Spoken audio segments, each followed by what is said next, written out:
بسم اللہ الرحمن الرحیم حامدن و مصلیًا MN خان ریسرچ سوسائٹی سے حاضر خدمت ہے آپ کا بھائی مفتی نذیر احمد خان۔ آج کا موضوع ہے صبر۔ رمضان کے مہینے میں روزے سے انسانی زندگی میں بہت سے انقلاب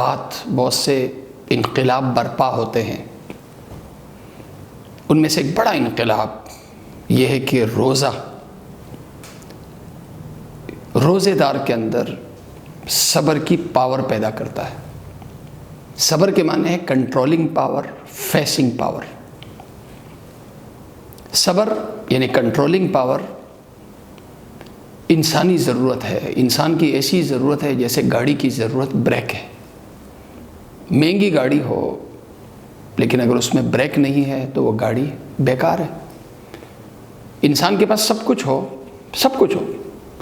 لیکن اس کے اندر اگر صبر کی صفت اس میں نہ ہو تو یہ ایسے ہی ہے جیسے گاڑی بغیر بریک کے۔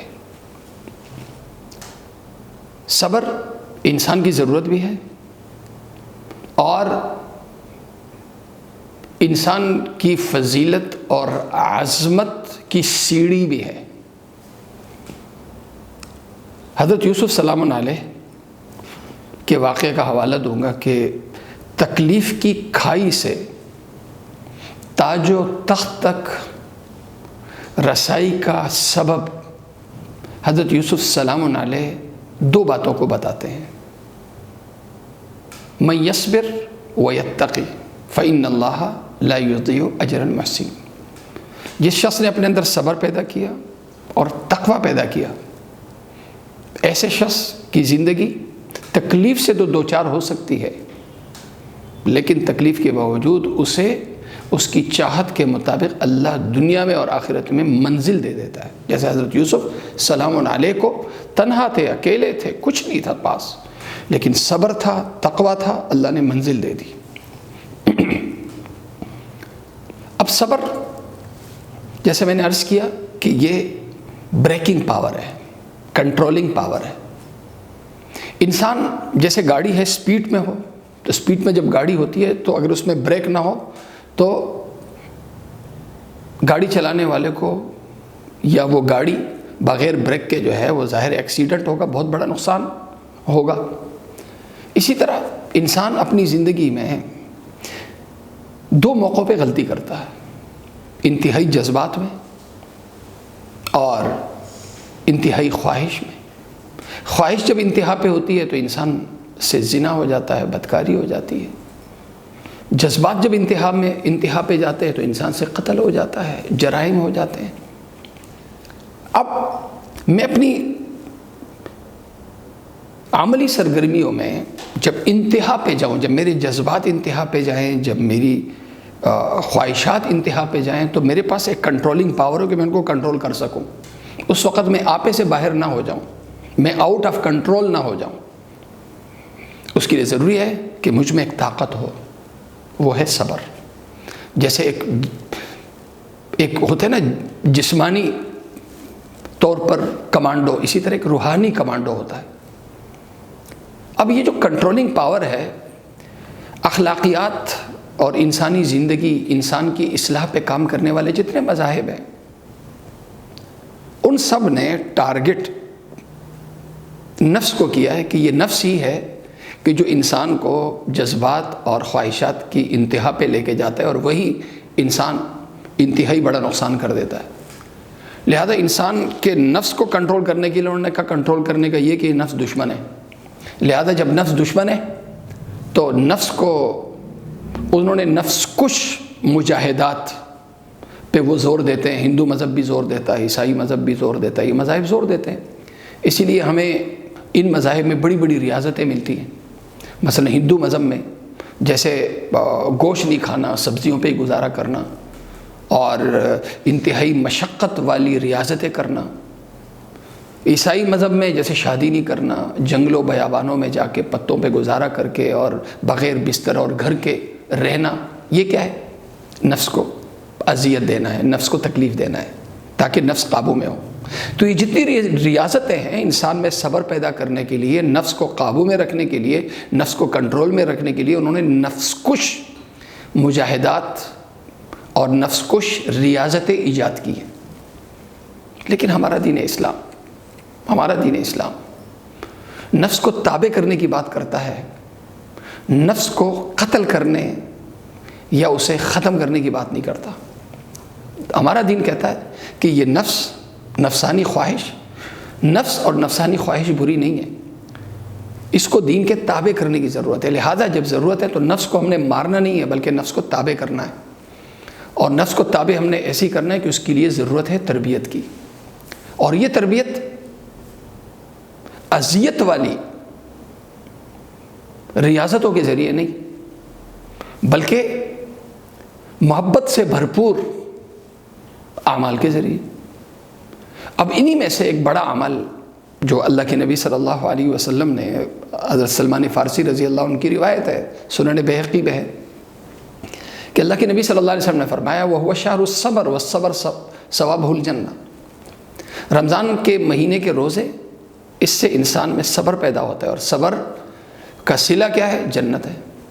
ایک دوسری حدیث میں جامع ترمذی کی روایت ہے، اللہ کے نبی صلی اللہ علیہ وسلم نے فرمایا الصوم نصف الصبر، روزے سے انسان کے اندر آدھا صبر پیدا ہوتا ہے۔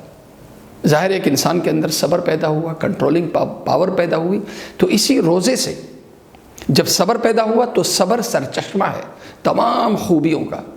صبر اگر ہے تو استقامت کا پیدا ہونا آسان ہے، صبر اگر ہے تو تقوی کا پیدا ہونا آسان ہے، صبر اگر ہے تو شجاعت کا پیدا ہونا آسان ہے، صبر اگر ہے تو عفت کا پیدا ہونا، پاک دامنی کا پیدا ہونا آسان ہے۔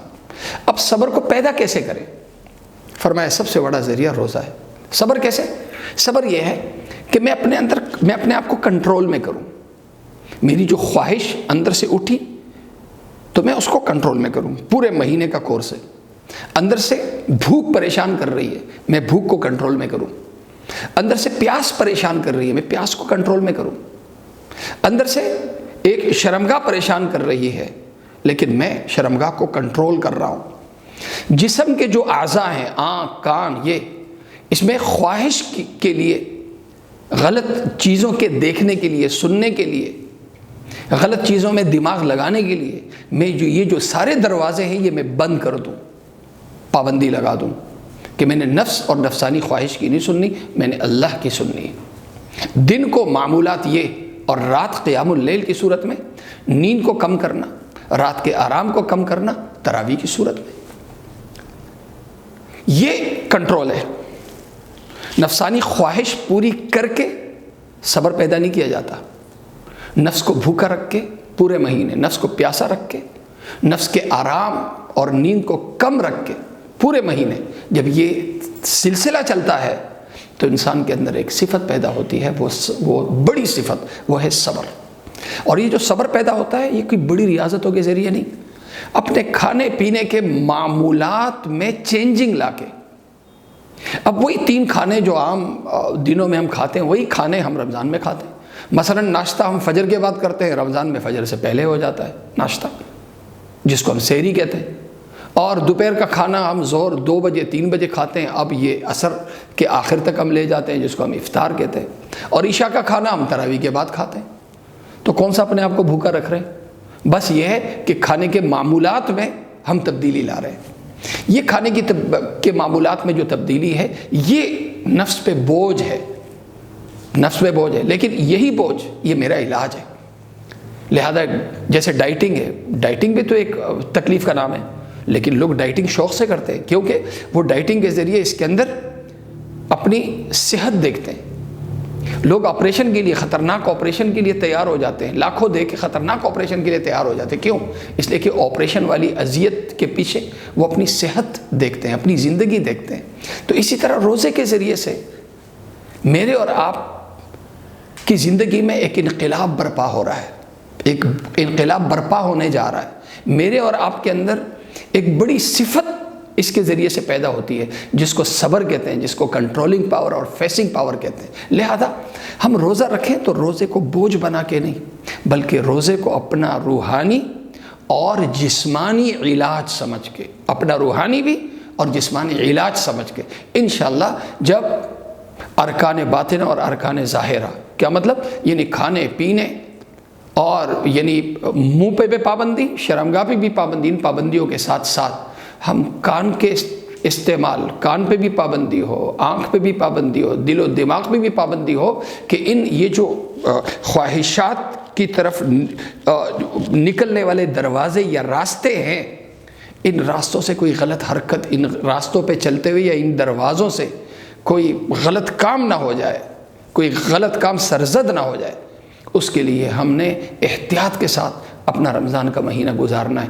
انشاءاللہ پورے احتیاط کے ساتھ جب ہم یہ رمضان کا مہینہ گزاریں گے تو اس کے نتیجے میں ایک بہت بڑی طاقت، جیسے کمانڈو ٹریننگ میں آدمی کمانڈو بنتا ہے، اسی طرح یہ پورے مہینے روزوں کی اور تراویح کی پابندی سے ہم بھی کمانڈو بنیں گے، لیکن روحانی طور پر، اور روحانی طاقت جسمانی طاقت سے کہیں بڑھ کر ہوتی ہے۔ اللہ تعالیٰ مجھے اور آپ سب کو عمل کرنے کی توفیق عطا فرمائے۔ وآخر دعوانا الحمدللہ رب العالمین۔